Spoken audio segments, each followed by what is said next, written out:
steps in trying to avoid doing more harm to the landscape. Such projects have become more urgent with far-reaching consequences as scientists pay more attention to how peat swamps affect climate change. Peat soil consists of particularly decomposed twigs, leaves, and roots of plants that have accumulated in wet conditions over centuries. When this soil dries and is exposed to oxygen, microscopic organisms break down the peat into carbon dioxide and release the greenhouse gas. You simply put the lid on back on the pot by re-wetting, said Hans Justin, a professor who leads the Department of Peatland Studies and Paleontology at Greifswald University in Germany. Peat fires are also a major concern, sending millions of tons of pollution into the atmosphere. According to the U.S. Geological Survey, the last two big fires at the Great Dismal Swamp released an estimated total of 6.2 million metric tons of carbon dioxide, more than the annual output of 1 million cars. Last year, the refuge agreed to share re-wetting research with the national park in Indonesia, a country whose recent peat fires briefly rivaled the carbon emissions of the entire U.S. economy. Judy Dexler, a USGS wetland ecologist who has studied the swamp, said re-wetting should reduce the risk of fires, stop the peat soil from reseeding, and enable it to store more carbon instead of leaking it. Drexler said scientists have long known that peat bogs, when dried out, can contribute to global warming, but only relatively recently has the issue gained attention. It's finally getting some attraction, she said. Good morning. This is Mike Garrity, and I'm reading the Lincoln Journal-Star from the web. I've got a front page story here. It's headlined, Trump Senate Leader to Meet. Washington. President Donald Trump blames the Senate's GOP leader for the health overhaul failure, hints at tantalizing deals with Democrats, and watches his former strategist work to bulldoze the Republican establishment on Capitol Hill. There's no need for air conditioning at the White House with that chill in the air when Trump, a public official since January, and Senate Majority Leader Mitch McConnell, first elected to Congress in 1984, meet on Monday. Mitch McConnell's not our problem. Our problem is that we promised to repeal and replace Obamacare, and we failed. We promised to cut taxes, and going to another page, and we have yet to do it, said Senator Lindsey Graham, Republican from South Carolina, a member of Congress since 1995. If we're successful, Mitch McConnell's fine. If we're not, we're all in trouble. We lose our majority, and I think President Trump will not get reelected. Steve Bannon, back at Breitbart News after helping Trump win the presidency and serving in the West Wing, is committed to dumping McConnell, Republican from Kentucky. In a speech to religious conservatives on Saturday, Bannon put on notice some of those incumbents who are at risk of a challenge from his flank of the party. He said the lawmakers possibly can avoid that wrath if they disavow McConnell and meet other conditions. This is our war, Bannon said. The establishment started it. You all are going to finish it. Senator Susan Collins, a Maine moderate who just passed up a run for governor and was a pivotal no vote on health care, said Bannon's rhetoric is exactly what the American people are tired of. They don't want this hyper-partisanship. They want us to work together, and they want us to get things done, she said. Collins, who served in the Senate since 1997, added that Bannon's over-the-top rhetoric is not helpful.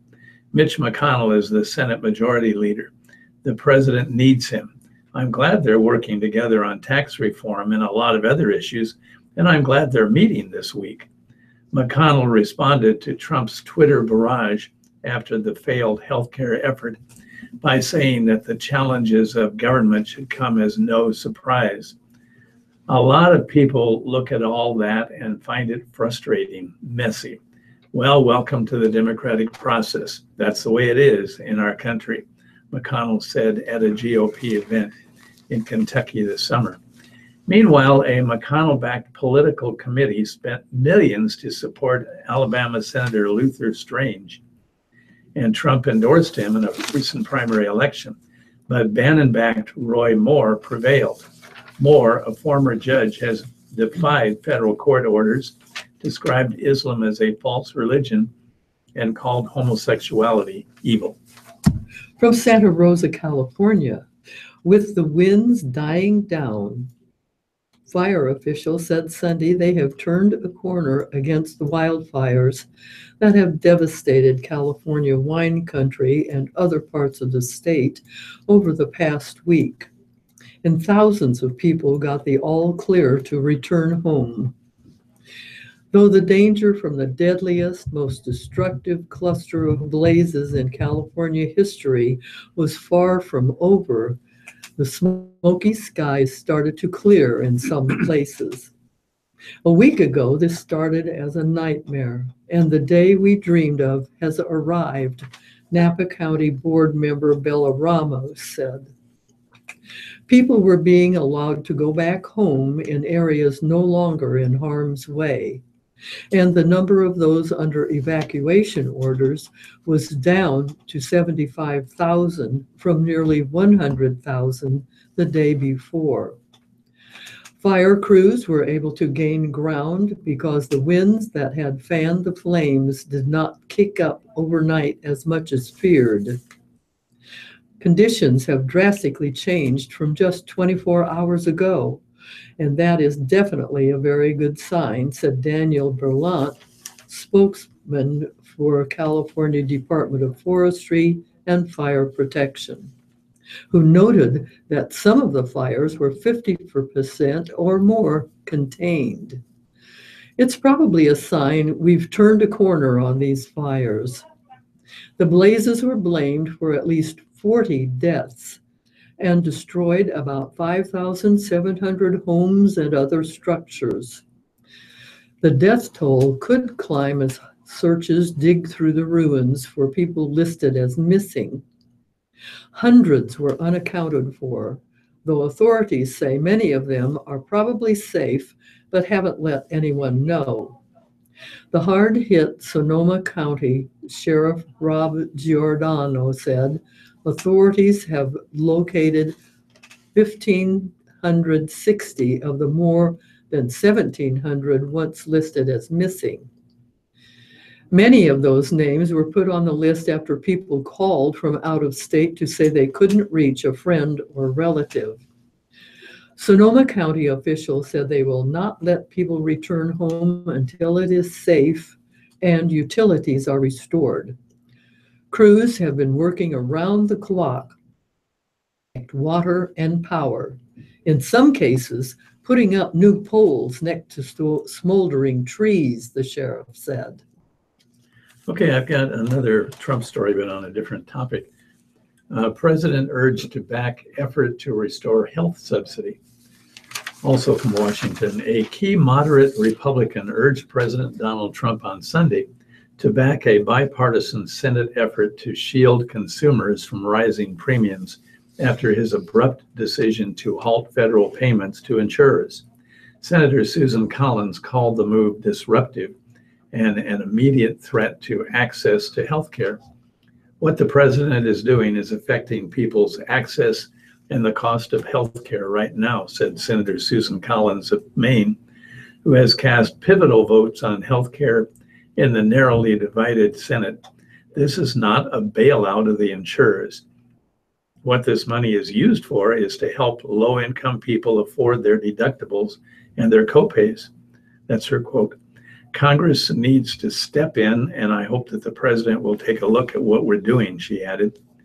Her comments reflected an increasing focus Sunday on the bipartisan Senate effort led by Senators Lamar Alexander, Republican from Tennessee, and Patty Murray, Democrat from Washington, to at least temporarily reinstate the payments to avoid immediate turmoil in the insurance market, even as Trump signaled he wouldn't back a deal without getting something he wants in return. The payments will be stopped beginning this week, with sign-up season for subsidized private insurance set to start on November 1st. The president is not going to continue to throw good money after bad, give $7 billion to insurance companies unless something changes about Obamacare that would justify it, said Senator Lindsey Graham, Republican from South Carolina, who golfed with Trump on Saturday at the Trump National Golf Club in Sterling, Virginia. It's got to be a good deal, Graham said. From Kenya, the death toll from 2 truck bombs in Somalia's capital soared to as many as 276 on Sunday as the deadliest attack in the country's decade-long war with Islamist extremists signaled that the insurgency is far from defeated despite years of U.S. counterterrorism operations. Nearly all of the dead were killed by the first bomb, which exploded Saturday outside a popular hotel near a busy intersection, sending a plume of smoke to the sky that could be seen across the city. The second truck bomb killed several more people nearby. The Somali capital is a frequent target of attacks by al-Shabaab, an extremist group linked to al-Qaeda, but residents said they quickly discerned that the 2 blasts were of a different order of magnitude. A large swath of a city block appeared wiped out, and a tower of charred automobiles could be seen at the bombing site. A BBC reporter said that people were trapped under the rubble of the Safari Hotel. Throughout Sunday, bodies were carried from the rubble. Somalia's president, Mohammed, declared 3 days of national mourning. The government blamed the carnage on al-Shabaab, but the group had not claimed responsibility. Somalia has been battling al-Shabaab insurgents since 2007 with the help of 22,000 troops from the African Union and a U.S. counterterrorism campaign that has expanded under President Donald Trump. Although the U.S. and African Union operations forced insurgents from territory they once controlled, they have not curbed al-Shabaab's ability to launch deadly and frequent attacks in Mogadishu, mostly targeting restaurants, hotels, and places where officials gather. As in other unstable parts of Africa, the U.S. strategy in Somalia has been to support allied forces by sharing intelligence, providing training and equipment, and conducting precision airstrikes, but not doing the fighting for them. Mattis has characterized the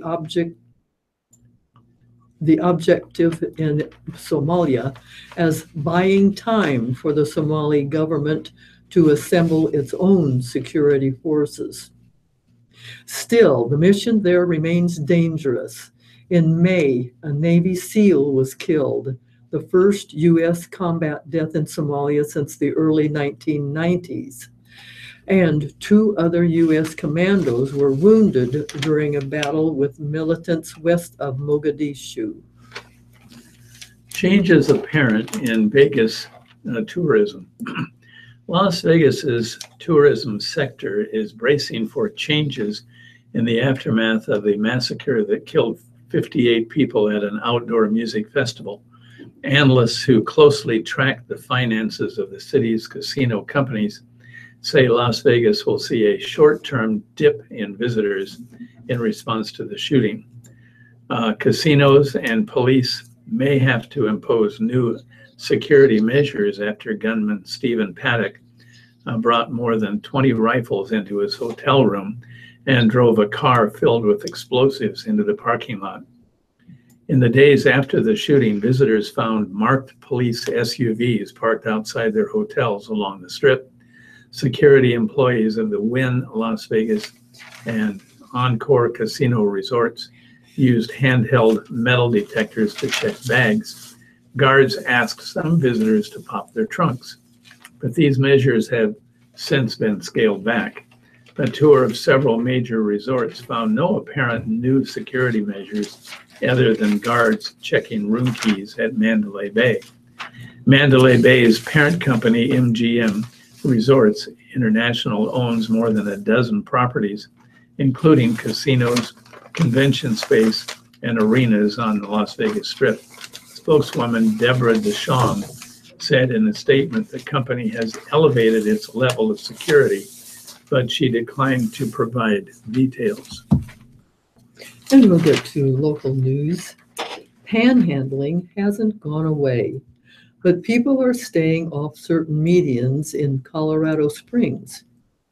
It's been more than 6 months since the Colorado City passed an ordinance banning the use of some medians along busier streets with higher speeds.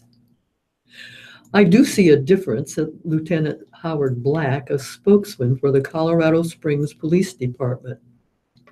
Such a change could soon be coming to Omaha, triggered by an increase in people using medians. Mayor Gene Stothert last month announced a proposal modeled on the one in Colorado Springs. The ordinance under consideration in Omaha doesn't mention panhandling, though that activity and others wouldn't be allowed at medians that fit certain criteria. It would be aimed at anyone occupying a median, whether they're there to panhandle, to make a political speech, or for other reasons. People could still cross the street and construction work could take place. In Colorado Springs, as in Omaha, the proposal has been billed as a boost for public safety. Opponents in Colorado argue that pedestrian fatalities haven't happened at medians and that the ordinance instead unfairly targets certain groups of people. Traffic accidents resulted in injury or death haven't gone down since the ordinance passed, said Trig Bungard, co-executive director of a nonprofit that advocates for people experiencing homelessness in Colorado Springs. People don't like to see homeless people, said Bungard of Coalition for Compassion and Action. They like to create laws that remove them from their streets. He said the median ordinance has simply pushed people to other areas of the city. It's one of many ways the city has singled out a specific population, he said. Colorado Springs prohibits camping on public property, but stopped enforcing a panhandling ban after a similar ordinance was found unconstitutional. In Omaha, the ordinance would apply to medians 6 feet wide or less, or those without a flat area that are within 200 feet of an intersection. This would prohibit people from being on some medians on streets with heavy traffic or a speed limit of 30 miles per hour or more. The Colorado Springs ordinance similarly targeted certain medians deemed unsuitable for pedestrians because of their narrowness or contour.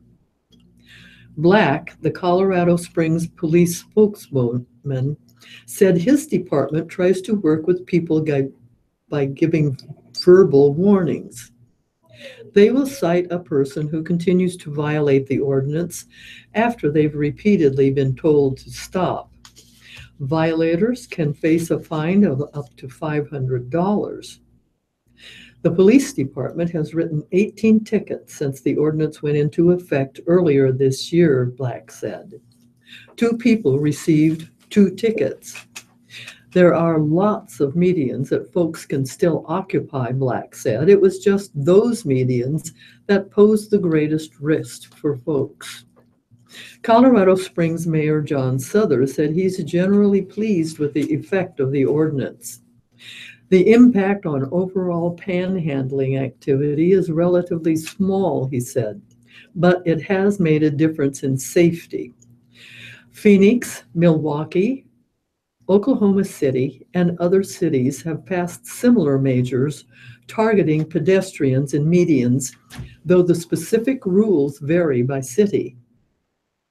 Some have been challenged in court, but not the Colorado Springs ordinance. Southers credited the lack of challenges to the city being proactive in narrowly tailoring the measure so as not to run afoul of First Amendment considerations. Nevertheless, Bumgard and other advocates for the homeless in Colorado Springs have urged the city to look instead at ways to help those in poverty. Omaha's proposed ordinance hasn't raised alarms for at least two local groups that work with homeless people. Omaha's metro area continuum of care for the homeless doesn't have an official position on the city's proposed ordinance, said Assistant Director Lisa Vukov. Stormy Dean, co-interim director of the Sienna Francis House, said panhandling and homelessness might be two entirely different issues. Just because a person is panhandling doesn't mean he is homeless, or vice versa. I don't really think it would have a whole lot of impact on the population we serve, Dean said of the proposed ordinance. The Omaha City Council is scheduled to hold a public hearing on the ordinance at 2 p.m. Tuesday in the legislative chambers of City Hall, 1819 Farnham Street. Okay, here is Don Walton's column in the Lincoln Journal-Star. Headline today, Bannon includes Fisher on list. A shot in the dark. Last week, Steve Bannon suddenly mentioned Deb Fisher by name in suggesting that no incumbent Republican senator is safe from his assault in the upcoming 2018 elections. Where did that come from?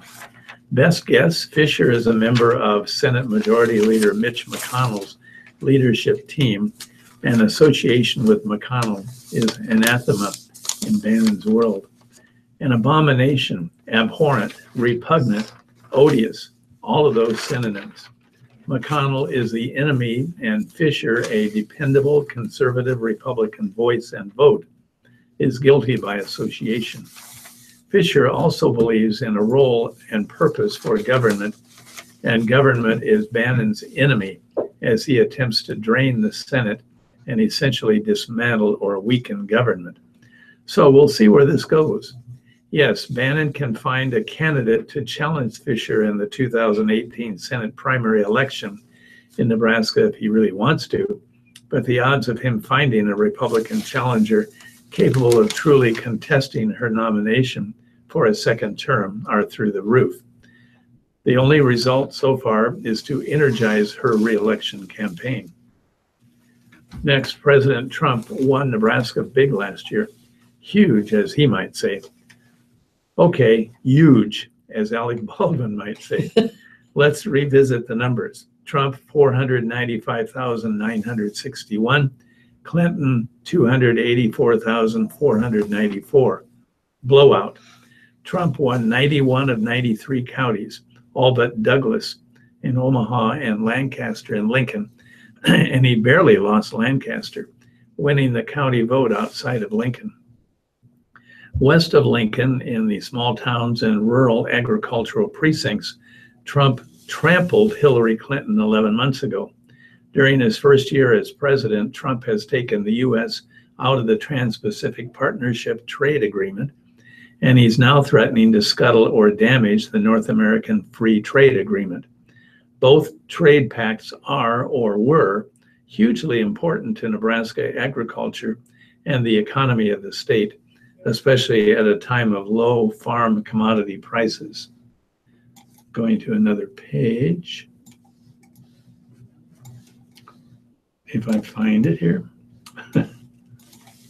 Yeah. Okay, But there's absolutely no reason to believe the president wouldn't win the state again if his reelection bid was held next month, and no doubt win it big. The R beside his name is his biggest advantage in Nebraska, of course, but his message and perhaps his persona also seem to resonate with Nebraskans, particularly outside the two big cities. Nebraska Democrats continue to struggle in their efforts to restore two-party competition statewide. Lots of reasons for that, no doubt. But one of those reasons might have been nailed by Jim Exon a dozen years ago. No recent Nebraskan has been a more adept or skilled politician. During a conversation shortly before his death in 2005, the former Democratic governor, U.S. Senator, and master political strategist and tactician said the National Democratic Party badly injured the Democratic brand in Nebraska when it took a pro-choice position on abortion that allowed no room for pro-life Democrats. Exon, a pro-life Democrat, said the National Party could have supported a pro-choice position in its platform while still accepting and recognizing that many Democrats held a different view and making sure they felt comfortable and welcome despite those differences. But the National Party did not make room for varying viewpoints on that issue, he said. And so, Exon said, many pro-life Democrats in Nebraska left the party and they never came back. That tension or friction surfaced during the contest for Omaha mayor earlier this year, when some leaders of the National Democratic Party attacked Heath Mello for his pro-life views during his contest with Mayor Gene Stothard, even though Mello was the Democrat and Stothard was the Republican in the nonpartisan race. Looks exactly what Exon was talking about a decade ago.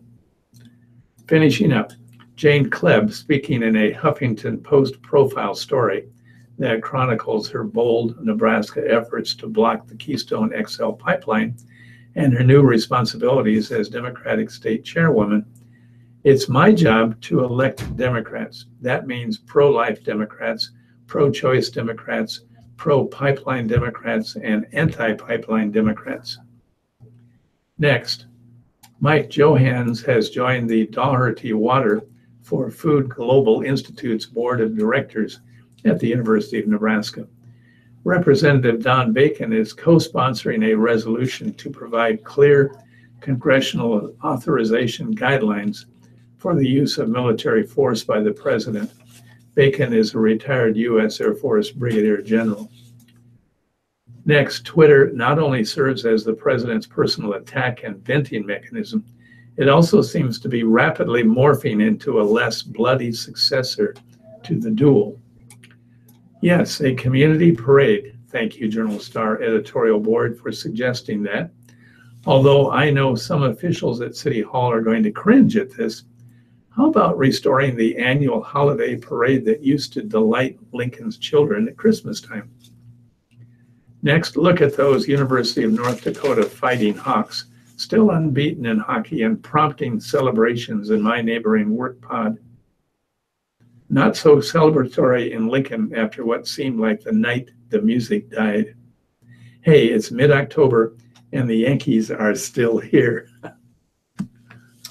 If mourners can't be trusted to put only the U.S. flag in provided flag holders at the Bellevue Cemetery, the cemetery should just stop adding the holders those in charge are urging.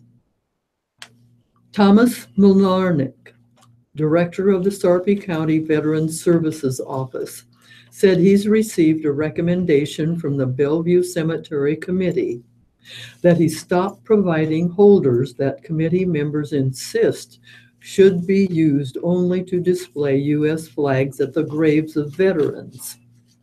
Committee members have long been frustrated by what they see as the Bellevue Parks Department doing little or nothing to prevent the flag holders from being used for other purposes.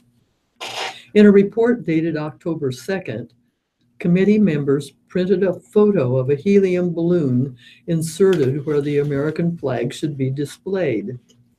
We have written so often on authorized balloons that there is little to address, the report said. Again, we can only repeat that unless the regulation is enforced, unauthorized documents will continue to be installed. The long-standing complaint by cemetery committee members was cited by 3 of the 4 members in a joint letter in July announcing they would be resigning in the next year. The committee's frustration appears to focus on Bellevue Parks Director Brian Madison, whom the committee's report accuses of ignoring what committee members consider an ongoing violation of cemetery regulations.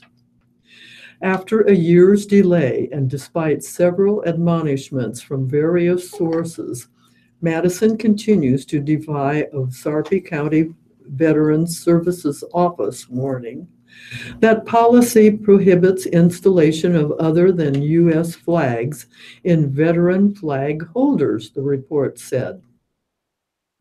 Madison, an Air Force veteran, said he is trying to ensure that the city is not acting illegally by denying people the right to display flags of their choice in a public cemetery. He said he has researched U.S. Department of Veterans Affairs regulations and can find nothing requiring that only U.S. flags be displayed in the flag holders provided by the VA to the Sarpy County Veterans Services Office. This is not a VA-run cemetery, he said. It's public. And my question is, why do we only allow American flags? If there's an Italian American who served and his family wants to put an Italian flag with an American flag, why are we pulling that? My worry is whether we can get into trouble for this because we are a public cemetery. He said cemetery regulations are under review and proposed revisions will likely appear before the city council before the end of the year. Welcomed home. Chief Standing Bear sculpture unveiled on Centennial Mall. Chief Standing Bear always stood up for his homeland. In 1877, he protested the federal government's eviction of the Ponca from their northeastern Nebraska land, and he later returned to the state after setting out on a grueling journey on foot in the winter to bury his son. The resulting landmark court case established that a Native American is a person under the law. On Sunday, Chief Standing Bear returned to Nebraska again, and this time, instead of fighting for his right to stay in the place he loved most, he was honored by politicians and a large crowd. Following speeches and traditional dances, the nearly 10-foot tall sculpture of Standing Bear was revealed outside the University of Nebraska-Lincoln College of Journalism and Mass Communication on Centennial Mall. The great-great-great-granddaughter of Standing Bear, Rebecca Wright, helped uncover the bronze statue, joined by her young children. Although Standing Bear died long before Wright was born, he was a constant presence in her life. My parents instilled a sense of leadership in us, she said, between tears. It was always really important that we knew where we came from. The sculpture is an important step, she said, for Nebraska and Native American communities because it offers a formal recognition of the history and struggles of the Ponca. Despite Standing Bear's protest to the federal government's 1877 eviction of the tribe from its ancestral homeland, the Ponca were forced to relocate. In the summer of 1878, they marched 600 miles to Indian Territory, a reservation in Oklahoma. Standing Bear's daughter and many others died during the Ponca's Trail of Tears. Once there, it was too late to plant crops that summer, and they had poor farmland, no farming equipment, and nothing to eat. It was illegal for the tribe to leave the reservation's borders. Chief Standing Bear watched as his son and others in the tribe died from starvation or were ravaged by disease. Before his 16-year-old son died, he told Standing Bear of his last wish, to be buried at home in Nebraska, so his soul would not wander forever in an unknown land. Stricken with grief, Standing Bear gathered a group of men and began the journey home to bury his son. The group was eventually arrested for leaving the reservation, and before they were forced to return to Oklahoma, a journalist wrote about their story in the Omaha Daily Herald and found 2 lawyers to assist the group. The court case that followed in 1879 determined that Native Americans are people, therefore entitled to the rights afforded to all others. When Wright looked up at the statue Sunday afternoon, she saw more than her family. She saw her tribe and all of the challenges they've overcome. When Wright was born, the Ponca tribe wasn't even officially in existence. In the 1960s, the tribe's status was terminated by the federal government. They were federally recognized again in 1990. Wright's children were born as Ponca tribe members. Their story isn't something often taught in public schools, she said, which makes the sculpture even more powerful because it draws attention to the tribe's history. Nebraska had really poor relationships with the indigenous community for almost as long as Nebraska's been a state, said Angel Geller of the Omaha tribe, a sister tribe to the Ponca. To have a presence on the walkway up to the Capitol is very, very beautiful. The project held special meaning for Wright's family, especially her grandfather, and she was proud to help bring a piece of Nebraska's Native history to life. But what really stood out about the project is something still to come. A replica of the sculpture will be placed on Ponca tribal land in Niobrara so that Chief Standing Bear can forever watch over his homeland. From Marengo, Iowa, Jared Camp got the call September 15th from a friend in an emergency dispatch. A semi-trailer truck full of cattle had crashed off Highway 218 south of Iowa City. Dead animals were everywhere, nearly 30 in all, but there were a few that lived. Camp, 36, is an Iowa City paramedic, but though these casualties weren't human, he also is an animal lover. He suspected that the injured would be shot if he didn't do something quickly. So he called his wife, Shawn, 31, who contacted the cattle's owner in Kentucky and negotiated the surrender of 8 survivors. She told the owner that the Camps would pay the medical bills and raise them on their new farm sanctuary. 5 of those animals are now grazing comfortably in the rural Marengo pastures of the Iowa Farm Sanctuary after being treated by Iowa State University veterinarians paid for by the Camps. 1 other steer is still in treatment. 2 have died. The Camps' 10-acre farm, about 40 miles northwest of Iowa City, is not for dogs and cats, but for rescued animals raised as livestock, originally destined to be eaten. Many of the sanctuary's denizens arrived after falling from trucks. The Camps say their farm animal sanctuary, which launched in June, is the first of its kind in Iowa. But it is also part of a national movement surging after comedian Jon Stewart and his wife Tracy announced plans to open one by next year. There are now dozens of farm sanctuaries listed on vegan.com in 30 states, though none in Nebraska. How strange that it's on vegan.com. Anyway, the Camps say farm animals are capable of pleasure and pain with cognition, intelligence, and personality. They want people to think of that before eating them. The Camps realize that their opinion isn't necessarily a popular one in an agriculture state with an inventory of about 100 million cattle, hogs, goats, sheep, turkeys, and chickens. The Camps' critters, ill dairy cows, unwanted runt pigs, and turkeys like Tibbet, a tom that escaped from a slaughtering plant. He has become a favorite among visitors because you can pet his wrinkly red forehead. Okay, it's almost time for obituaries, but Oh, sure is. let me read just a little bit of this story because it's a significant one. Fewer substitutes, a growing challenge. A persistent shortage of substitute teachers is creating challenges for Nebraska and Iowa school districts, and lawmakers who want to address the issue are still trying to pinpoint a solution. Lawmakers from both states said the problem is most severe in rural districts. In Nebraska, senators convened a hearing last month to look for ways to minimize the time regular teachers spend out of the classroom.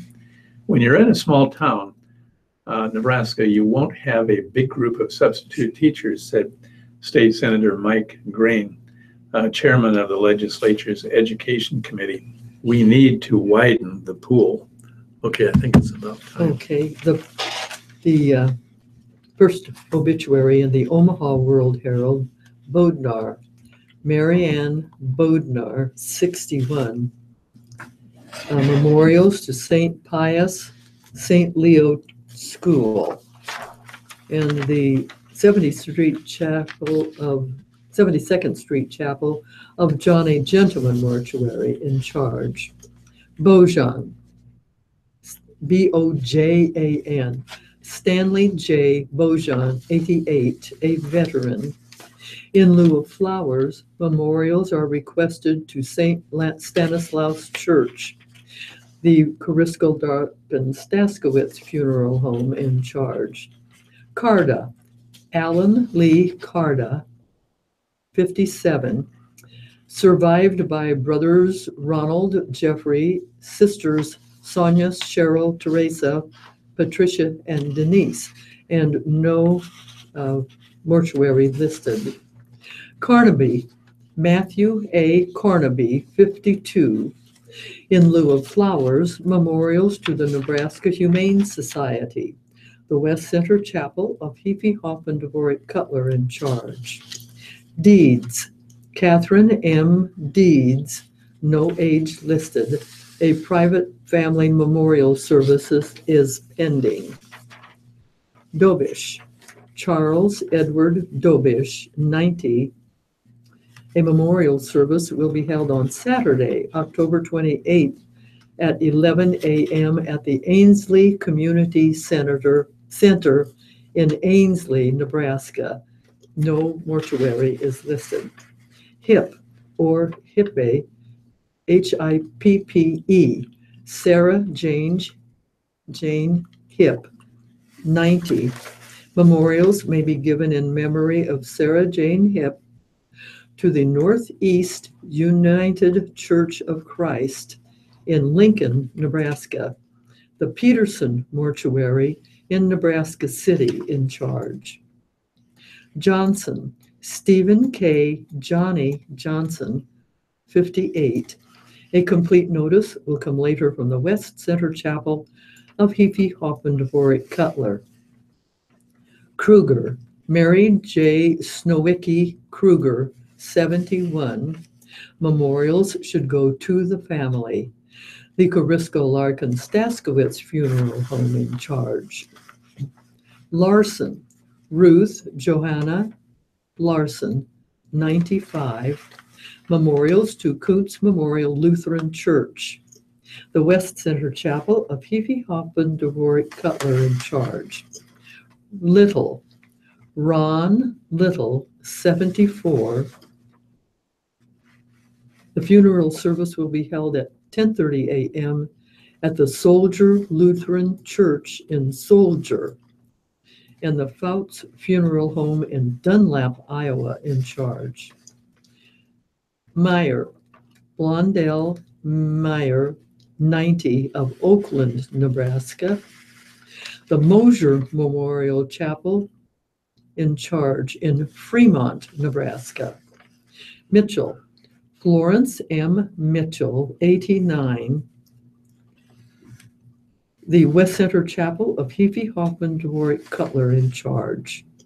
Morton, Emily J. Millie Jo Morton, 95. Memorials to Christ Community Church Great Commission Fund. and the West Lawn Hillcrest Funeral Home in charge. Osborne, Glenn A. Osborne, 60. A complete notice will come later from the West Center Chapel of Heapy Hoffman Dvorak Cutler. Smith, Jack D. Smith, 88, of Kearney, Nebraska, a veteran. The Horner, Leisky, McBride, and Cool Funeral and Cremation Service in Kearney, Nebraska, in charge. Techmeyer, Henry Joseph Hank Techmeyer, 102, a veteran. Memorials to Omaha Christian Academy or the Lincoln Christian School in Lincoln, Nebraska. The Gretna Chapel of Roeder Mortuary in charge. Taverdi, Ronald L. Taverdi, 83, a Navy veteran. Memorials to St. Mary and St. Patrick's Cemetery or Cerisco Fire and Rescue. The Swoboda Funeral Home in Wahoo, Nebraska, in charge. Zeis, Z-E-I-S, Irene H. Zeis, 94, of Valley, Nebraska. Memorials to CHI Health Hospice. The Reichmuth Funeral Home in charge. And that was the last notice in the Omaha World Herald. Okay, and here are the obituary notices in the Lincoln Journal-Star. Anderson, Timothy William Anderson, 68 years of age, of Plum Creek Canyon, a veteran. Celebration of life at 10:30 a.m. on Tuesday, First Presbyterian Church in Holdridge. Interment with military honors at Prairie Home Cemetery in Holdridge. Nelson Bauer Funeral Home of Holdridge, handling the arrangements. Bull, Lucille M. Bull, 94 years of age. Chad, Shirley I. Chad, 75 years of age. Daggerford, Hilda Daggerford, I have no age listed there. Dittmer, Elmer W. Dittmer, 90 years of age, an Army veteran. Services at 10:30 a.m. on Wednesday at St. John's, with interment in St. John's Cemetery. Eisenman, Larry Eisenman, memorial service to be held at 1 p.m. on Wednesday, October the 18th at Good Shepherd Lutheran Church in Wildbriar Lane, Lincoln. Interment and celebration of life to follow, and memorials are to go to the family for later designation. Lincoln Memorial Funeral Home in charge of arrangements. Fraser, Roberta J. Fraser, 85 years of age. Memorials to Horizon Hospice in Lincoln. Graybow, Eugene C. Graybow, 83, of Lincoln. Funeral service at 2 p.m. on Wednesday, October the 18th at Roper and Sons in Lincoln. Memorials are to go to Capital Humane Society or American Legion Post 3. Roper and Sons handling the arrangements. Hip, Sarah Jane Hip, 90 years of age. Let's see. Celebration of Life memorial service at 1 p.m. on Thursday, October 19th at Northeast United Church of Christ in Lincoln. Memorials may be given in memory of Sarah Jane Hip to the Northeast United Church of Christ. Messages of condolences can be sent to Peterson Mortuary in Nebraska City. Holtz, Herbert F. Holtz, 95, of Seward, World War II veteran. Funeral at 10:30 a.m. today, Monday, October 16th, at Grace Lutheran Church in Seward, and Volsky Funeral Home of Seward handling the arrangements. Heineck, Patricia Joan Hynek, 84, of Lincoln, memorial service at 11 a.m. on Friday, October 27th at Capital City Christian Church. And memorials are to go to Capital City Christian Church, Boothera's Macer and Love Funeral Home, handling the arrangements. Klingler, Charles H. Klingler, 93 years of age, of Auburn.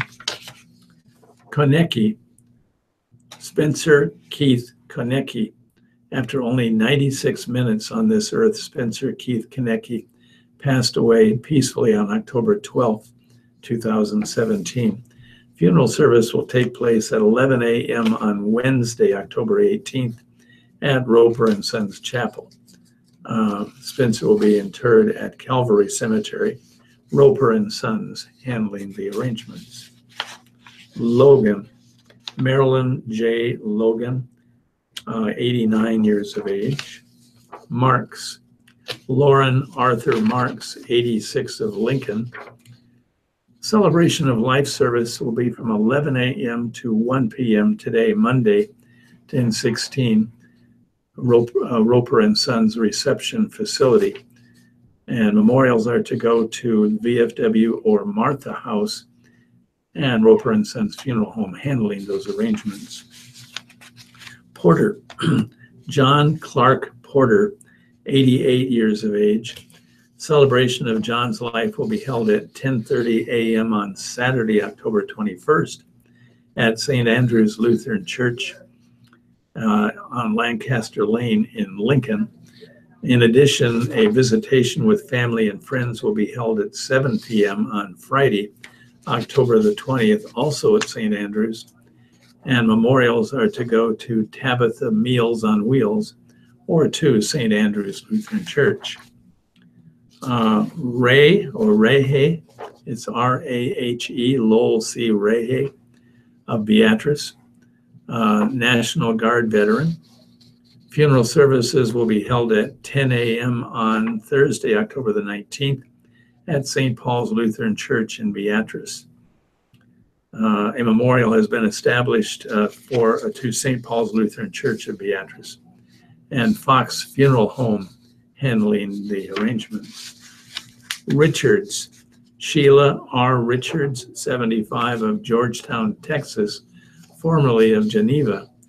Memorial service at 10:30 a.m. on Wednesday, First Congregational United Church of Christ in Geneva. And Farmer and Sons Funeral Home of Geneva, handling the arrangements. Rouse, Gerald E. Rouse, age 73, of Seward. Memorials to Nebraska CASA Association of Seward Memorial Library. Funeral arrangements by Zabka Funeral Home of Seward and Dwight. Schilling, Doris L. Schilling, 90 years of age. Schmidt, Lauren B. Schmidt, of Tecumseh, veteran. Services at 10 a.m. on Tuesday, 10/17 at Methodist Church in Tecumseh. Weary Mortuary, handling arrangements, and interment with military rites at Tecumseh Cemetery. Schroer, Terry L. Schroer, of Lincoln, 52 years of age. Schultes, Artis P. Schultes, 75, of Fairbury.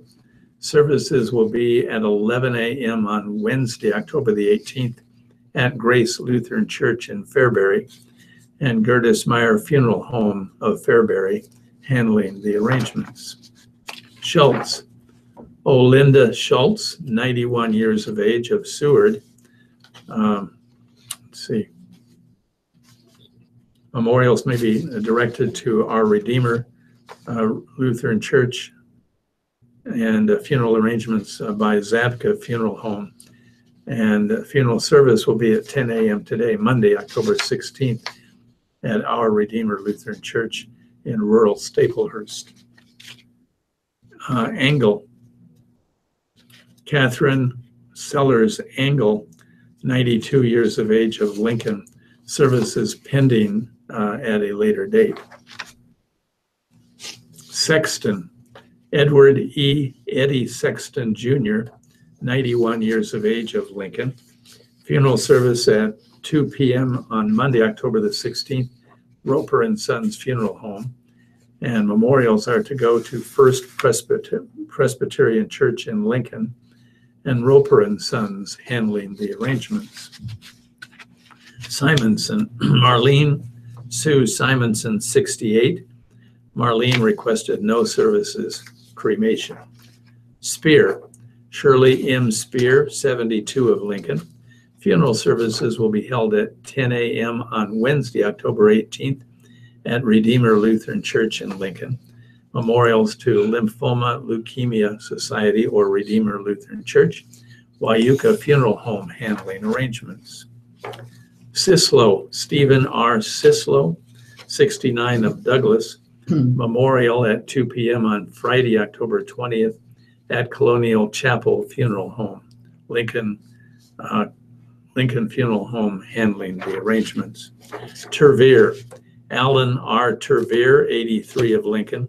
Private family burial. Memorials to Center Point and Tabitha Hospice. Rutheris Macer and Love Funeral Home handling arrangements. And Taverdi, Ronald L. Taverdi, a veteran, 83, of Ceresco, U.S. Navy veteran during the Korean War. Massive Christian burial at 10 a.m. Wednesday, October 18th at St. Wenceslas Catholic Church in Wahoo. Interment with military honors at St. Mary and St. Patrick Cemetery. Memorials to St. Mary and St. Patrick Cemetery or Ceresco Fire and Rescue. Swoboda Funeral Home of Wahoo handling arrangements. And the last obituary announcement is Marcella Varga of Fall City, 48 years of age. Listeners' memorials to the Radio Talking Book Network are tax deductible and will go a long way in keeping Radio Talking Book on the air. Please keep Radio Talking Book in mind when memorials are listed as Donor's Choice or your favorite charity. Donations should be sent to Radio Talking Book Network, 7101 Newport Avenue, Suite 205, Omaha, Nebraska, 68152. Thank you for being a Radio Talking Book Network listener and supporter. Now we'll take a short break now and be back in a couple of minutes with editorials, today's living, entertainment, business, and sports. And thank you very much, Laura Beth. You're listening to the Radio Talking Book Network, brought to you through the courtesy of KIOS-FM in Omaha and statewide through the NET Radio and Television Network. We've been proudly serving our blind and visually impaired listeners now for over 43 years. And as per custom, at 11 a.m., here is Director Jane Nielsen with your senior lunch menus. Greetings. This is Jane with your Meals on Wheels menu for Monday, October 16th. Shredded barbecue chicken, wheat hamburger bun, barbecue baked beans, cheesy whipped potatoes, fresh fruit, and 1% milk. And just a reminder that you can hear the senior and lunch menus every day at about 11 a.m. here at Radio Talking Book. And now, once again, here is Jane Nielsen. Greetings. This is Jane with Radio Talking Book Service with a message from Sheriff Fair. Fall is in the air. This makes us at Sheriff Fair hungry for some yummy soups and sandwiches. You can satisfy your fall cravings by joining us at Panera Bread on 7825 Dodge Street on Wednesday, October 25th, between 4 and 8 p.m. You can help Sheriff Fair provide affordable transportation options to those in the Omaha area experiencing vision loss by simply enjoying some good eats at Panera Bread. A portion of your Panera Bread purchase will be donated to Sheriff Fair on Wednesday, October 25th, between 4 and 8 p.m. to do I'm is sorry. present the Sheriff But I'm Fair glad we flyer happened to wear when you it, purchase because your I'm meal. glad they have something You can like That's that. right. download the flyer at sherifffair.org or someplace in call California, and then 402 I have an appointment with the 827 cardiologist on the 22nd. So they will 9814. have gotten me. We look forward to enjoying I haven't some had good anything eats at unusual Panera happen. Bread, Oh, good. again at 7825 Dodge Street on October 25th from 4 to 8 p.m. Also, extra coupon books are available for Sheriff Fair in November and December. Thank you very much, Jane. Once again, bringing back to our microphones for hour number 2 of the live readings of the Lincoln Journal-Star and the Omaha World-Herald. Here are our stars, Laura Beth Barr and Mike Garrity. Thanks, Brian. It's widely, the editorial in the Omaha World-Herald. It's widely known that the unemployment rates in Nebraska's urban and rural areas are tight these days. But a new report from the Federal Reserve Bank of Kansas City shows how incredibly tight the labor market is in many counties. In July, only 4 counties had unemployment rates greater than 4%. And in a striking example of employers' challenges in filling openings, the unemployment rates in 20 Nebraska counties were below 2.5%. Unemployment rates in the state's non-metro areas unfortunately appear to be low due to more to a declining labor force than robust job growth, the Fed report said. The report contains positive news, though. For example, Nebraska has seen employment growth of 1.2% over the past 5 years at what the Fed termed a sustained pace. Employment gains since 2009-10 recession generally have remained broad-based, the report said, with gains in manufacturing and construction as well as professional, business, and technical positions. Average wage growth in Nebraska has exceeded growth nationally for the past 3 years, the Fed reported. The Fed report also looked at population data and pointed to familiar patterns, including some challenges for rural counties. Since 1980, the report said, the population in Nebraska's urban counties has increased by 47%, while falling by 9% in rural areas. The number of residents under age 25 in Nebraska's rural counties has decreased by 24% since 1980, while increasing by 21% in urban counties. The recent gap between metro and non-metro labor market strength could still narrow, the report stated, if non-metro areas successfully attract younger families and individuals. Actually, there's positive news on that score, demonstrated by recent census numbers. The World Herald reporting and findings by the Nebraska Community Foundation. Census data show that 53 Nebraska counties without a town of at least 2,500 residents had an in-migration of adults in their 30s and 40s from 2000 to 2010. In many cases, these were couples starting a family. This is a tremendously encouraging finding for Nebraska's future. World Herald staff writers Matthew and Sarah Baker Hansen traveled the state this year for their series, The Better Half. Their articles have told of the vitality and vision in communities including Ord, Diller, Hastings, Shickley, Llewellyn, and Red Cloud. The Nebraska Community Foundation points to examples of young couples putting down roots in rural communities. One example is Jonathan and Tracy Beverly, who moved from New York City to Tracy's hometown of Imperial, Nebraska, soon after their son Landis was born. Our son's grown up the way we hoped, Tracy said of Landis, now in high school. He really knows who he is. The Fed's finding help Nebraskans understand our challenges on the employment and population fronts. But it's also important to understand our strengths and opportunities and to build on them as these young couples are doing in communities across the state. Okay, as is usual on Monday morning in the Lincoln Journal-Star, I have a series of quotes of opinion nature. The first one that I have is from Lincoln City Councilwoman Cindy Lamb on errors that allowed Lincoln's budget to include a growth resolution that hadn't passed by the necessary supermajority.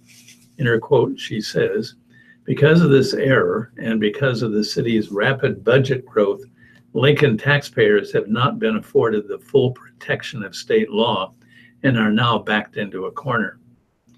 And the second quote is from Lincoln Mayor Chris Beitler on the need for the city council to pass a growth resolution. He says, "The truth needs to be stated and be stated strongly.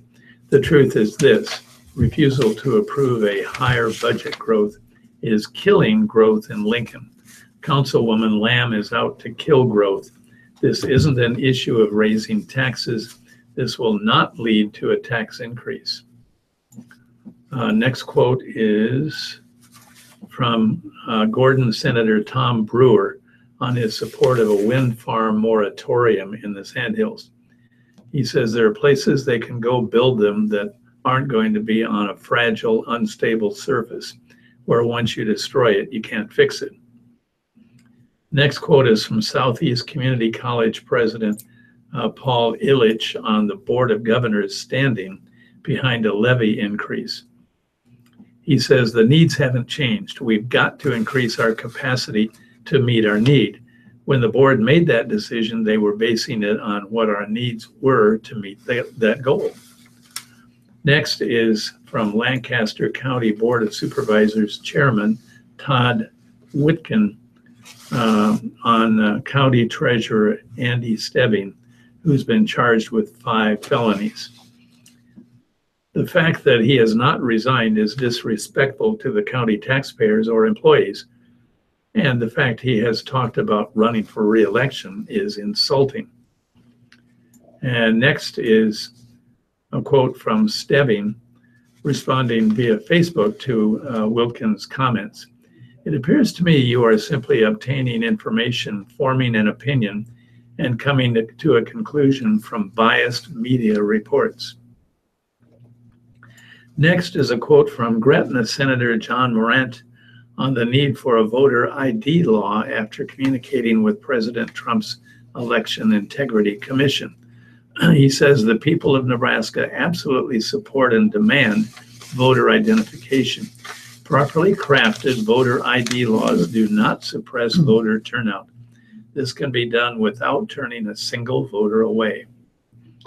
And next is a quote from Ben Pankonen, who lived near the site of a house explosion in South Lincoln, on the importance of cleanup efforts of the leveled home. He says, "We all have a lot of work to do rebuilding the community, but yeah, I think it's a big step in the right direction." And the last quote is from Kelsey Schoeneiber, whose family will reopen a smaller shop at the site of the former Ben Franklin. She says, as we kept noticing that the original Ben Franklin space was empty, we would joke and say, "Hey, we should do another store in the same spot." We joke about it, the more it turned into an actual idea we were really excited about. And I have a couple of letters in the Public Pulse. Stop the Windfalls by Lauren Hyatt of Omaha. I have watched the Douglas County property tax saga unfold over the last several months with much disgust. It all started with a July 16 World Herald article, "Outlook for Cuts in Property Tax Rates Appears Slim."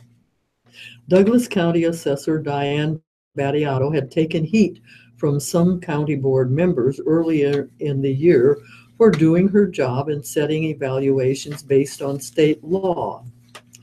In the World Herald article, Battiato pointed out that her office was only half the factor in deciding homeowners' property tax bill. They, local taxing agencies, can level the playing field if they reduce property tax rates to offset the windfall. Battiato was correct. The agencies that benefited from property tax windfalls, Douglas County, the Papio, Missouri River Natural Resources District, and the City of Omaha, should have reduced their property tax rates. Where's the accountability? Over the next several years, many of those serving the agencies that increased our property tax bills will be up for re-election. It's time to consider voting for candidates who will listen to those of us who are tired of footing the bill. I do have skin in this game. My 2018 valuation increased 28.4%, a $1,097 tax increase. I think it's time for me to look at properties outside of Nebraska. Okay, and as you know, the Lincoln Journal-Star typically has only one letter, and it's kind of lengthy. This one is, take a knee, don't mangle the anthem. There are many injustices in America that I would gladly protest by kneeling during the singing of the national anthem. They include the unfairness of the Electoral College, the discrimination of health insurance, the profane and abusive profit-seeking of the healthcare industry, continued mass killings of innocent people by those who should not own firearms, gerrymandering by the Republican Party to gain unfair political advantage, an inept, corrupt, divisive president who is trashing the country, and yes, the racism of some law officers who gun down blacks on the weakest of pretenses. Quite a list of problems. Fortunately, I do not have to prove my mettle because I rarely venture out to events where the Star-Spangled Banner, who chose this klutzy piece, is sung live. I'm spared from making the decision to kneel or stand. I need not take this test of my conviction.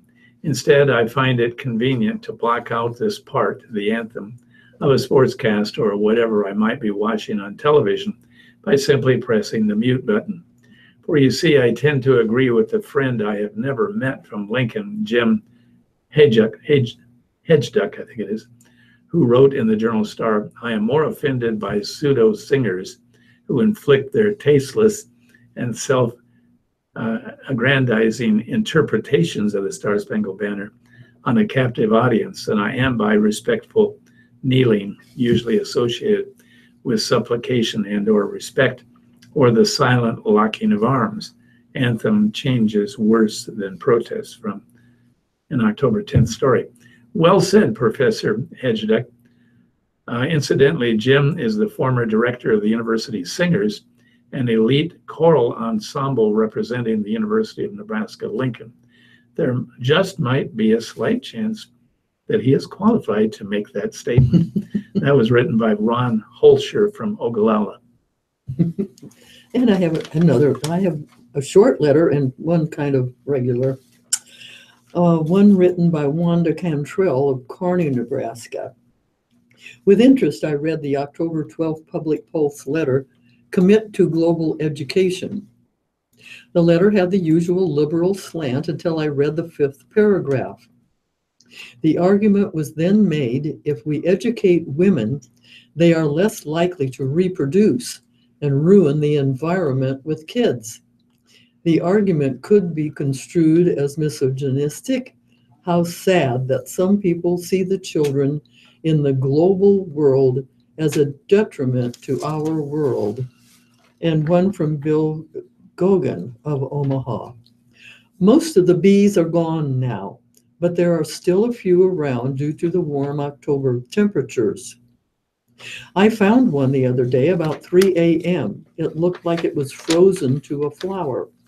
But it warmed up in my hand and became active again, although somewhat disoriented. I called the school where I found it and was told they were spraying for bees.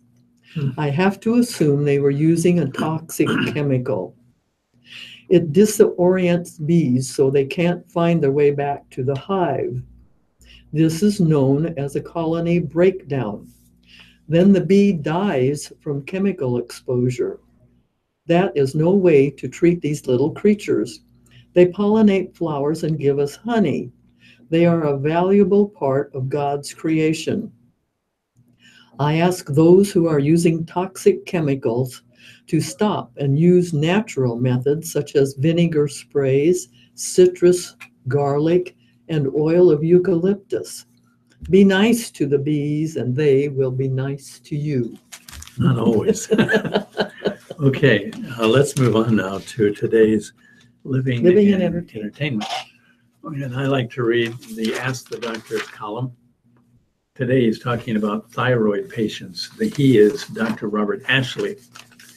Dear doctor, a recent study suggested that cancer for thyroid treatment can be delayed. What would be the point? And he says, the question is a logical one, as I know firsthand, having been diagnosed with a papillary thyroid cancer about 20 years ago.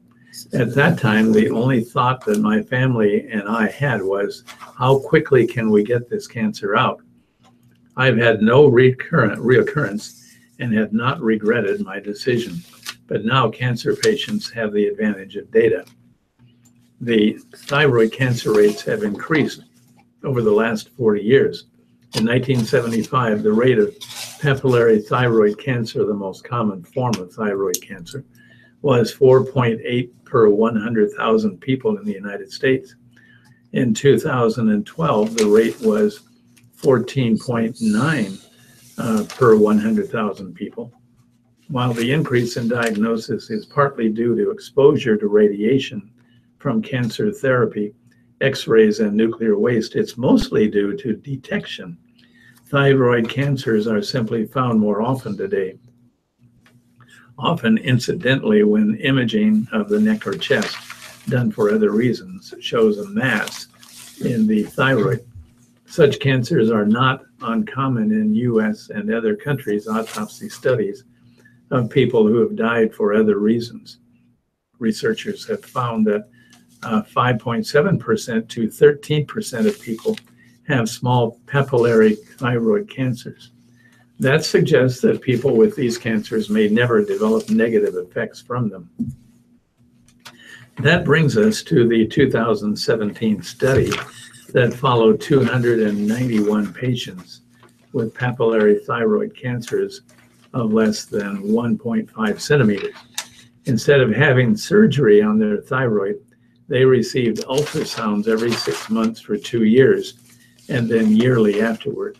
On average, patients were followed for 25 months and received 4 follow-up ultrasounds. Only 11, that's 3.8%, of the 291 patients saw their tumors grow more than 3 millimeters during the study period. However, tumor volume increased by 50% in 36 patients, 12.1%, and decreased in volume by 50% in 19 patients, 6.5%. Those younger than 50 had a 5 times greater likelihood of tumor growth than people older than 50. Japanese studies have found similar results. Traditionally, for thyroid cancers less than 1 centimeter, treatment involves removal of one of the 2 lobes of the thyroid. For cancers greater than 1 centimeter, the entire thyroid is removed. Because such surgery requires a patient to take thyroid hormone for the rest of his or her life, it's better to avoid surgery if possible. So here's what does the data tell us.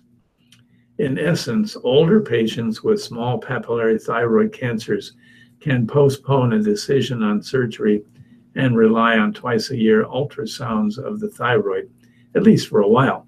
That means if you're a 70-year-old with a papillary thyroid cancer of 1 centimeter, simply monitoring the cancer could help you avoid unnecessary surgery. However, if you're 70 years old with a 2-centimeter lesion, then surgery to remove the thyroid is appropriate. The same does not always hold true for younger patients.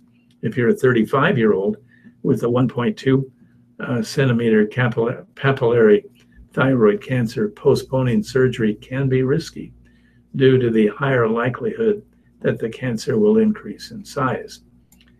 Regardless, with the rates of thyroid cancer increasing in our population, it is important to continue studies on the most appropriate treatment. There were some nifty tricks and a whole lot of visual treats Sunday as 130 dogs paraded in their very own Halloween costume party at Turner Park. The Tricks for Treats event, created by Leah Thrasher and Jeannie North of Omaha.dog, raised $900 for the Sato Project. The project has been rescuing abandoned and abused dogs in Puerto Rico for several years. This is our second year for this event, and it's a lot of fun, Thrasher said. Omahans love their dogs, and the dogs love to get together to socialize. Judges award prizes to the dogs with the scariest, funniest, most creative, and best group costumes. After the winners were announced, the dogs and their owners were invited to visit 10 Midtown Crossing businesses where treats were available. Gypsy, a 1.5-year-old blue Great Dane, made for a very impressive Wonder Woman. At times, the gentle giant had to crouch low in the grass to play with her new friends, like Grace, a Staffordshire Bull Terrier in an aqua tutu with peacock feathers. Events like this are good for socializing, said Gypsy's owner, Heath Yoakum of Omaha. It's great for them to get out as much as they can so they don't develop bad behavior. Grace's owner, Amanda Angel, said her 2-year-old pup gets excited when she can be around other dogs. The tutu outfit, Angel said, was just a whim. I really just wanted to put her in a tutu because she's not the most ladylike of dogs. I like the idea of adding peacock feathers, and I think it just kind of works. A Beauty of the Beast theme worked for Emile DeBruzzi's dogs, even with a little gender trading. Asha, a female German Shepherd, played the role of the beast, while Meatball, a male German Shepherd mix, didn't seem to mind wearing a yellow flowing dress accented with a red rose. Asha wouldn't tolerate that dress at all, said DeBruzzi, who had help from her friend Amanda Martin. Meatball just doesn't care what he has on. He just loves being out here with all the other dogs.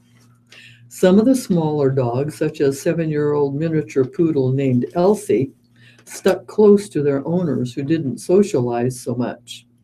And Elsie, who was dressed as a good witch, was rescued from a puppy mill a little more than a year ago. Owners Donna and Larry Larson of Exira, Iowa, said Elsie has come a long way.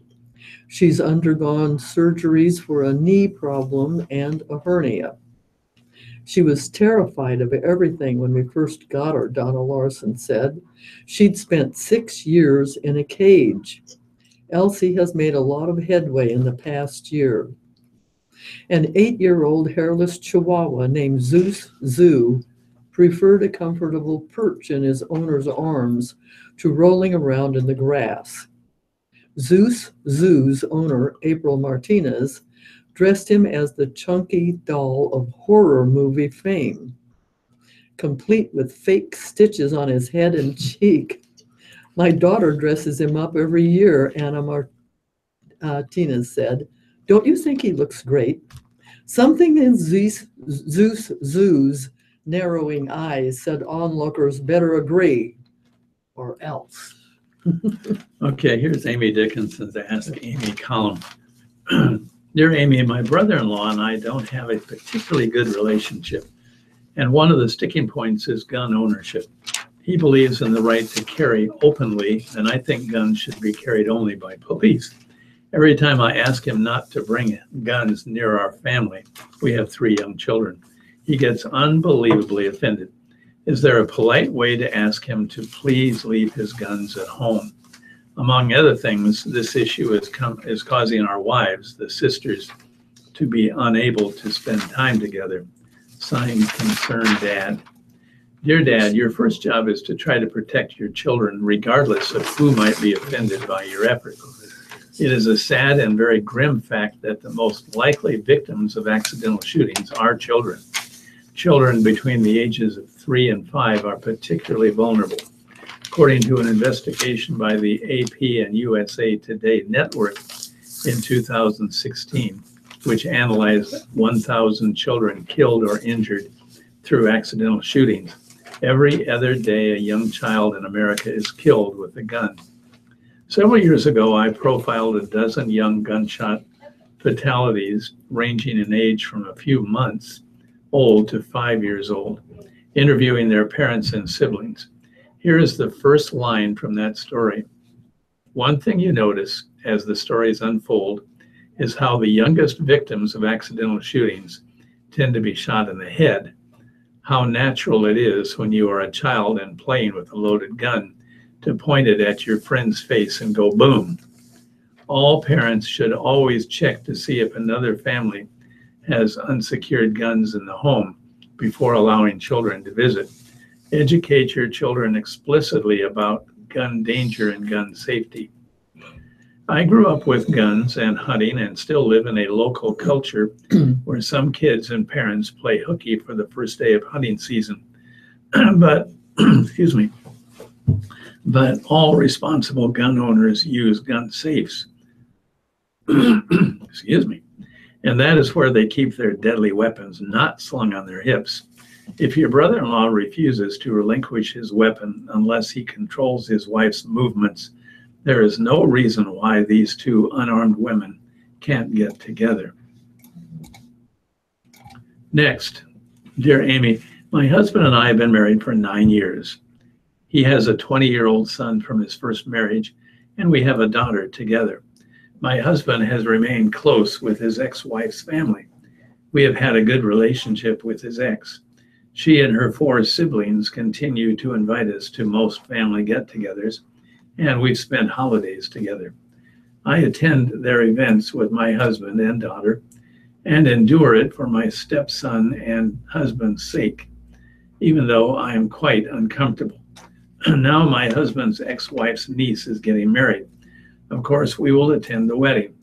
Her ladies only bridal shower is coming up, and my husband is insisting that I attend. Although I know the women in his family, to me it is torture to have to go to the shower alone. It's one thing when my husband is there, but without him, I don't see any reason to go. I would, of course, still send a gift. I have sucked it up too many times to count. We have argued about this, and he even went so far as to say that I shouldn't ask him to do anything with my family. I believe he is disrespecting me for trying to force me to do something I don't want to do. I am a grown woman, for goodness sake, and I should be allowed to make my own decisions. Signed, Distraught.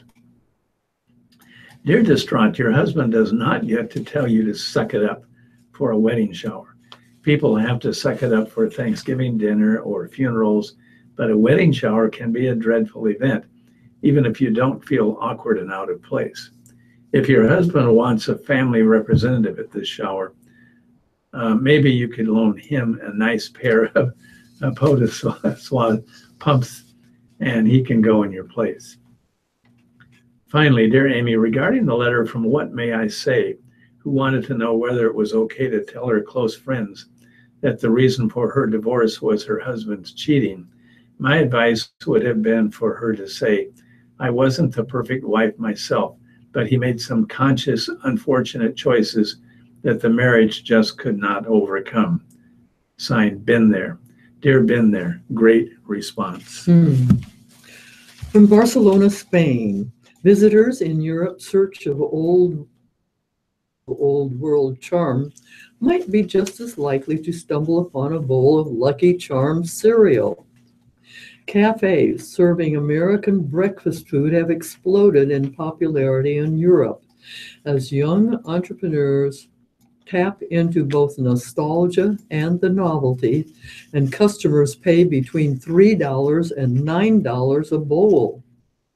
In the past 2 years, such cafes have opened in London, Paris, Berlin, Madrid, and many other cities, including Barcelona, Spain, Lisbon, Portugal, Hamburg, Germany, and Manchester, England. The trend also has a toehold in the Middle East. There's no single model for the cafes, but they tend to offer at least 100 brands, dozens of fruit and candy toppings, sweet syrups, and several kinds of milk, including non-dairy and flavored varieties. Many also serve cereal-flavored milkshakes or inventive takes on Rice Krispie treats, such as tiered cakes made from marshmallow layers of fruity pebbles, Apple Jacks, and other sugary cereals. A classic bowl with milk is still the standard, but the cereals are often topped with combinations that go far beyond what most Americans would recognize as a banana sliced over cornflakes. At Pop Cereal Cafe in Lisbon, one of the most popular is a mix of Fruit Loops and Rice Krispies with mini marshmallows and dried strawberries topped with strawberry syrup, a waffle cookie, and a scoop of vanilla ice cream served with a side of milk in a glass bottle. That sounds good. Cereal has existed for what, 100 years? Said one of Pop's 3 owners, Felipe Vicente, 32, but for 100 years it was cereal and milk, and that was pretty much it. Now this product has so many varieties, the combinations are endless, and we think, what about ice cream or pudding? Why not? Brightly colored cereal cartons line the shelves at Pop, and a bunk bed and padded benches let a patron grab a quick nap. Pop also has held events such as Pajama Party with a live band. Vicente, who has a mechanical engineer degree until 2016, said he and his partner got the idea when they saw Serial Killer Cafe in London, which was the first of its kind in Europe. Identical twins from Belfast had opened it in 2014 after seeing cereal cafes in the United States. Now, Serial Killer has 2 more stores in England, as well as branches in Jordan, Dubai, and Kuwait.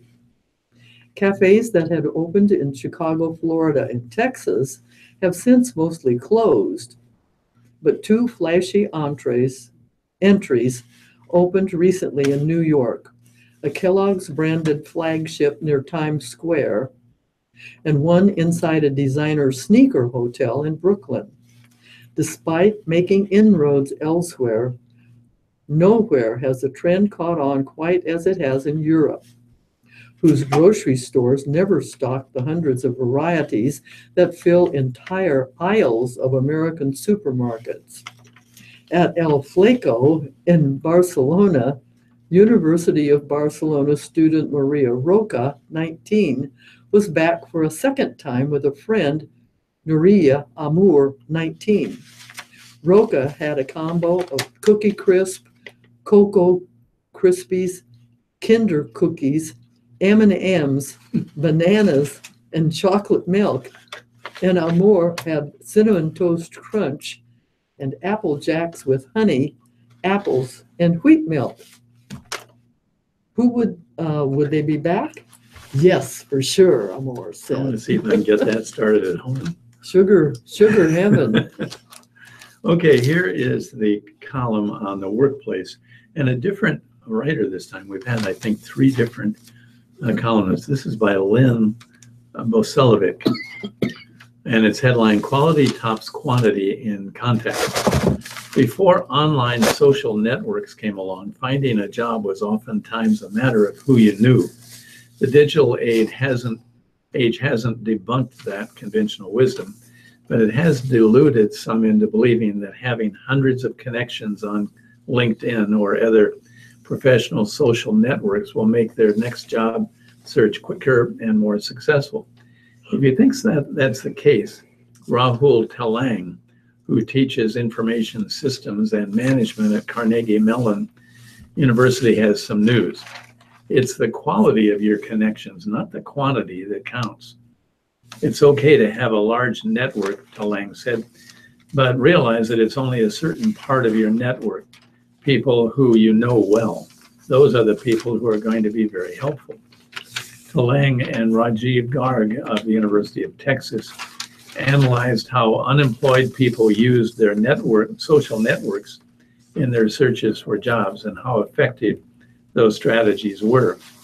They found the strongest connections on LinkedIn and other career-related online networks generated the most success in finding leads for jobs, landing interviews, and ultimately getting job offers. Strong connections are more likely to go to bat for you, calling employers on your behalf and helping you get your foot in the door, Telang said. Their study, based on a survey of 424 job seekers, was published in Management Science, a journal of the Institute for Operations Research and the Management Sciences. Strong ties play a positive role in all aspects of job search. However, weak ties are mostly ineffective in generating job outcomes, they wrote. The average job hunter in their sample had 99 LinkedIn connections, but a 2014 study found that 41% of LinkedIn users had over 500 connections, and that 15% reported having more than 1,000. Telang said the career-related networks make it easy to pile up the connections. That makes some users overestimate the value of their network. It's very easy to build your network. It's just a mouse click away. But the value of that connection is not very large, he said. So what does Telang do when he gets an electronic message from someone he scarcely knows asking to connect on LinkedIn? I just say, yes, most of the time, he admits. But when I'm looking for a job, it is highly unlikely that I'll reach out to these people. Talon and Garg found that weak connections are not as useful as users perceive them to be. What our research suggests is that while these connections might provide other useful information, they are not very useful for job outcomes, they write in their study. Telang's advice to job hunters: spend more time cultivating and working with your strong connections and invest less time in your tenuous connections. From Seattle, for its 10th birthday, Amazon's Kindle is getting a new suit. A refreshed version of the high-end Kindle Oasis sports in an aluminum back and larger screen, and is the first waterproof device Amazon has rolled out in the decade since launching its e-reader line. Some analysts say the device category Amazon helped create is in trouble. Smartphones and tablets have dented sales of dedicated e-readers.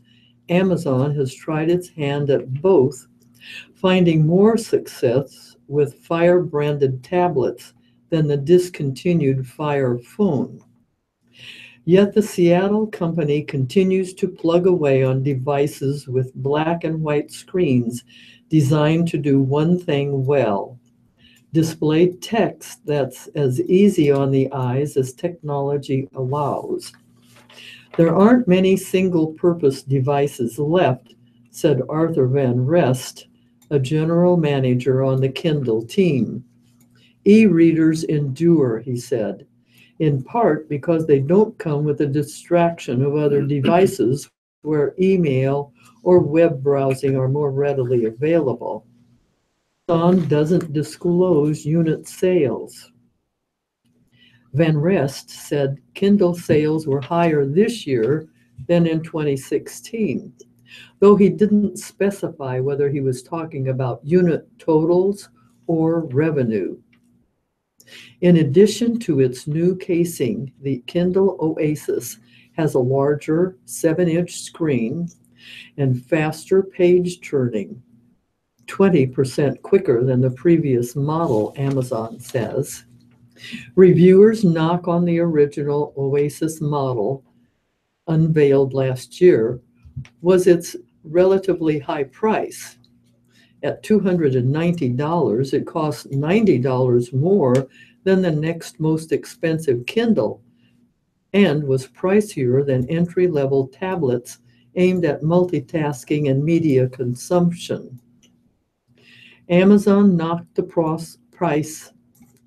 cost of the successor down a bit. The basic version with an 8 gigabytes of internal storage will sell for $250. A 32 GB model costs $280, and a variant that comes with free cellular connectivity is $350. The device has no headphone jack, though. Instead, it beams audio to Bluetooth-enabled headphones or speakers. Okay, let's move on to sports now. And I don't know if you're interested as I am. What does Steven Sipple think of the new AD that Nebraska has picked? He says, Moose is surprise hire, but fits profile of what NU desired. I know it gets old for Nebraska football fans, people like me always talking about Wisconsin and Ohio State's prowess. You have to admit, though, those programs have admirable qualities and discernible identities. Nebraska fans saw them firsthand the past 2 weeks. Those are programs with a plan. They follow their plan. The plans work well. Nebraska's current plan, as devised by third-year head coach Mike Riley, has inspired painfully little confidence lately. In fact, NU for several years has been searching for the right identity. I've heard from many longtime Husker fans who wonder if a new plan is once again needed. Enter Bill Moose. He just became part of the current plan. Where it goes from here, well, that's the million-dollar question with incentives, isn't it? Nebraska President Hank Bounds made something clear on Sunday about the Huskers' new athletic director. One of Moose's first tasks will be to evaluate the football program, where it is now, where it might be headed. I'm not going to tell him how to do it, Bounds said. If I have to get in the middle of that, then I've got the wrong guy. Moose is an intriguing hire, and certainly a surprising one. Nobody saw it coming, not even industry insiders who kept throwing out potential candidates. A native of Eastern Washington, Moose makes an excellent first impression. He certainly fits the profile that Bounds and UNL, going to another page, let's see, and Chancellor Ronnie Green desired. A Power 5 conference AD with ample experience in that role, someone who has made high-profile hires, for instance. The 67-year-old was the dean of Pac-12 athletic directors. He began his duties as Washington State's AD in mid-April of 2010. He hired Mike Leach as the Cougars' head football coach in late November of 2011. Immediately Sunday, folks speculated that Leach could follow Moose to Lincoln. After talking to a few sources close to the matter, my read is, forget that plan, it won't happen. Also note that Moose said he doesn't believe in changing coaches during the season. It's too hard on student athletes, he said. They can lose focus. And heaven knows Nebraska, 3-4, overall 2-2 in the Big Ten, needs all the focus it can muster in the final 5 regular season games. Moose was hit with Riley questions from the get-go. As we speak right now, he's my football coach, and I'm going to support him, Moose said during his introductory news conference late Sunday afternoon. on the third floor of Memorial Stadium. As we speak right now, I'm guessing Riley's situation will work itself out organically. Does Nebraska look like a team ready to win, say, 3 of its final 5 games, including road tests at Purdue, Minnesota, and Penn State? Even if the Huskers did get to 6-6, do you bring Riley back? It would be a hard case to make. Moose will watch the situation closely. He knows the game. He played it at a high level, earning all Pac-8 honors as a left offensive tackle at Washington State in 1972. He served as co-captain on that squad. I like his football background. I like his background as Oregon's AD from 95 to 2007, when Mike Bellotti was the Ducks head coach. Oregon football and basketball were in the middle of good runs when Moose was hired, and his job was to keep it going. He did. He also pushed fundraising to unprecedented levels. In fact, Moose is credited with getting Phil Knight, the Nike founder, engaged in athletics. Soon, Knight was writing monster checks. According to the Seattle Times, Moose, even without Nike's largest, more than double donations at Oregon. You'll also hear Moose butted heads with Knight. According to the Times, they had a gradual falling out, and Moose was ousted in 2007. I sort of like that if it means Moose didn't let Knight run the show. The Knight matter aside, you'll hear plenty of skepticism regarding Moose's hire by Nebraska. For one, there's the age discussion, which Bounds was happy to address. Hank noted that he became a high school principal at age 25. People wondered if he was too young. My answer then was, as it is now, people don't look at your age so much as they look at your ability. Bounds said, frankly, I say this all the time. The best predictor of future performance is past performance. When you look at Bill Moose's past performance, it's incredible. Bounds and Green like Moose's outgoing personality. You'll quickly find he's the antithesis of Sean Eichhorst, who could be aloof and awkward.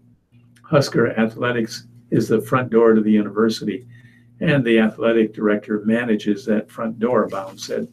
In the state of Nebraska, you expect a hospitable face when you open the door, and I think that's Bill Moose. It was clearly important he possessed that skill set. In the day's biggest upset, Moose said he likes dealing with media. That indicates self-confidence. It indicates he just may be a man with a plan. From Talladega, Brad Keselowski was in trouble when he arrived at Talladega Super Speedway ranked 10th in the playoff standings. He knew he'd need a big finish to keep his championship chances intact. He delivered. Keselowski earned an automatic berth into the third round of the playoffs with a victory Sunday at Talladega, where he considered himself lucky to finish after a sloppy day for NASCAR. I survived, Keselowski said. I feel like only 8 cars finished the race. It was one of those crazy days, a lot of attrition. There were just 14 cars running at the conclusion, and only 4 were playoff drivers. The race was red flagged 3 times for nearly 35 minutes. By avoiding the carnage, Keselowski won for the 5th time at Talladega and gave Ford a season sweep of the 4 restrictor plate races. Most important, though, is that he knows he's still in the hunt for his second Cup title. He was a leader when the race resumed with 3 laps remaining, but was passed by Ryan Newman, who stayed out front until the final lap. Then Keselowski made his move around Newman on the high side of the track to take the lead and cross over a move held off both Newman and Penske teammate Joey Logano. Dale Earnhardt Jr. finished 7th in his final race at Talladega, where he and his father combined to win 16 Cup races. Newman finished second in a Chevrolet and was followed by Trevor Bayne, Logano, and Eric Alimura,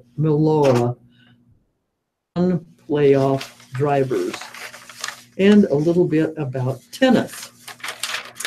In Shanghai, Roger Federer extended his winning streak over Rafael Nadal this year to 4 matches after beating the top-ranked Spaniard 6-4, 6-3 to win the Shanghai Masters on Sunday. The 19-time Grand Slam winner, who still trails Nadal 23-15 in their overall head-to-head record, didn't face a break point and started and ended the match with service breaks. Despite his dominance in 2017, Federer doesn't rate his chances of catching Nadal in their head-to-head record. It's not going to happen. We don't have enough years left on the tour. We ranked too close, too good, so that we play each other only in finals at the moment. You can't win them all against Rafa, to be honest. He's too good of a player, Federer said. Federer took advantage of 3 of 7 breakpoint opportunities in the match to snap Nadal's 16-game winning streak, which included a title at the China Open last week. Federer, who has won the last 5 encounters between the pair, dating back to the 2015 final, also beat Nadal in the Australian Open final, a round of 16 match at his Indian Wells, and the Miami final this year. The Shanghai Masters is Federer's 94th career title, moving him to a tie with Ivan Lendl in second place on the Open era list. Huskers earned draw at Indiana. This is soccer.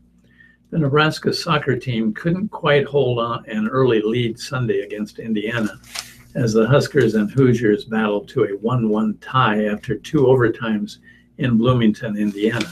The Huskers 9-3-4, 3-1-4, the Big Ten, extended their unbeaten streak to 7 matches and remain within striking distance of top 4 seed in the Big Ten tournament, with 2 weeks and 3 matches left in the regular season. The Huskers led most of the match after senior Haley Hansen scored on an assist from Amanda McClanahan in the 17th minute. The goal marked Hansen's 9th of the season, which leads the Huskers. Hansen, who played at all 110 minutes, led the NU offense with 6 shots, including 4 of the Huskers' 6 shots on goal. As a team, Nebraska outshot the Hoosiers 21-16, including a 6-5 edge in shots on goal. NU goalkeeper Aubrey Corder made 4 saves. Michaela Brown scored to tie the game 1-1 in the 72nd minute. The Huskers next play at Iowa at 7 p.m. on Wednesday. The match, which is rescheduled from earlier in the season, will be streamed live on BTN+. And the Creighton women's soccer team picked up its first Big East Conference win of the season in dramatic fashion, edging Villanova 1-0 Sunday afternoon at Morrison Stadium. Creighton goalkeeper Mackenzie Miola stopped a penalty kick with 2:10 left. Then Kyra Hauser raced downfield and scored 45 seconds later to give the Blue Jays the win. After a Villanova corner kick, Creighton got the ball ahead to Hauser, who beat 3 Villanova defenders down the field and then beat Wildcats goalkeeper Emily Harris with 1:25 left. The goal was Hauser's 3rd of the season. Villanova controlled possession most of the game as it outshot the Blue Jays 27-8 and had a 14-0 advantage in corner kicks. 3 minutes before Miola stopped the penalty kick, Villanova had a shot attempt to bounce off the post. Miola finished with 6 saves for Creighton. which hosts Butler on Thursday. And Creighton volleyball. The number 17 Creighton Blue Jays had little trouble bouncing back from Friday's dramatic 5-set come-from-behind win over Butler. Winters and Wilkinson led the Jays with 14 kills each. Creighton had the Musketeers off balance throughout the match, and coach Kristen Booth said the Blue Jays service game had a lot to do with that. Winters said when Dimke distributes the ball that evenly and efficiently, the Jays are tough. When everyone is swinging well and Lydia's hitting everybody, it's hard to stop us. It's hard for teams to block everyone. I thought Linda did a nice job of taking risks. It wasn't just throwing the ball to the outside. It was throwing it to the right, to the middle, or out, that said. Or do you have anything short? Oh, I just have, in case Cubs fans out there haven't heard, Oh, okay. Justin Turner hit a 3-run homer with 2 outs in the bottom of the 9th inning. And the Los Angeles Dodgers beat the Chicago Cubs 4-1 on Sunday to take a 2-0 lead in the National League Championship Series. And the same story exists for the Yankees. So they're going into cases. The next games will be at Chicago and at New York for the Yankees. And they must win. Well, they don't have to win, but they better win pretty soon, or they're going to be out entirely. And speaking of being out entirely, we run out of time. It's 12 o'clock. Time for us to clear out. We thank you so much for listening in and hope you will again next week. Have a wonderful week.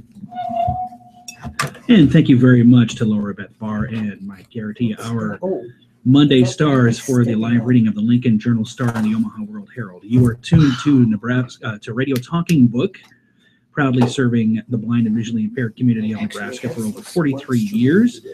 Brought to you through the cooperation of KIOS-FM in Omaha and statewide through the facilities of NET Radio and Television.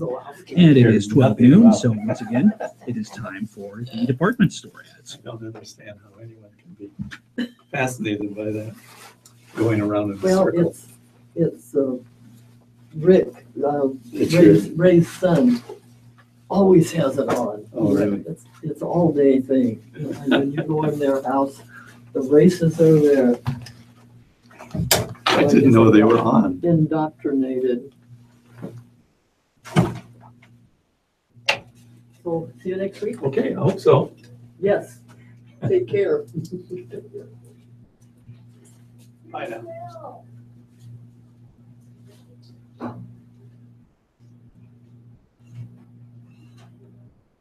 Good morning and goodbye. Goodbye. Thank you for coming in.